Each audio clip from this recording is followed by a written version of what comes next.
وسلم کا وصال باکمال ہو گیا. آقا اس دنیا سے چلے گئے. حضور کا وصال باکمال کائنات کی ہر چیز کے لیے غمزدہ کر دینے والا تھا. ارے انسان تو انسان ٹھہرے، جانور بھی حضور کے جانے سے غمزدہ ہے. وہ جانور جو حضور کی بارگاہ میں ہی جس کا نام دراز گوش تھا، وہ گدھا جو آقا کی بارگاہ میں ڈیوٹی کیا کرتا تھا، میرے آقا کا وصال ہو گیا.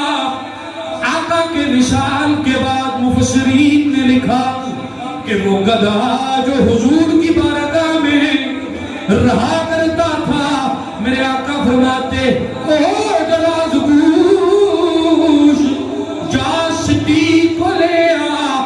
دراز گوش گدھا ہے، کم عقل ہے، لیکن آج کے انسان سے، آج کے مولوی سے لاکھ درجے بہتر ہے، جو ادھر ادھر کی نہیں مارتا بلکہ سیدھا ڈائریکٹ صدیق کے بوئے پہ چلا جاتا ہے. کھوتے تو نہیں پتا ہے صدیق صدیق ہی ہے، یہاں وہاں نہیں جاتا، سیدھا صدیق کے بوئے پہ چلا جاتا ہے. میرے آقا کا وصال باکمال ہو گیا. آقا کے وصال کے بعد ہر صحابی غمزدہ ہے، ہر انسان پریشان ہے.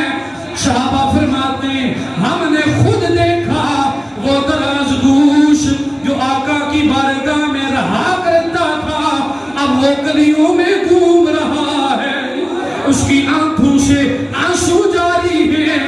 مورخین نے لکھا کچھ عرصہ گزرنے کے بعد اس گدھے نے اپنے آپ کو ایک کنویں کے قریب کھڑا کر کے خود کنویں میں چھلانگ لگا کر خود کو ہلاک کر دیا.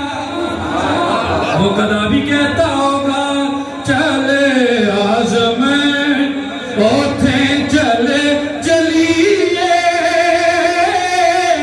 جتھے یار دعانا جانا ہے، اس بستی اندر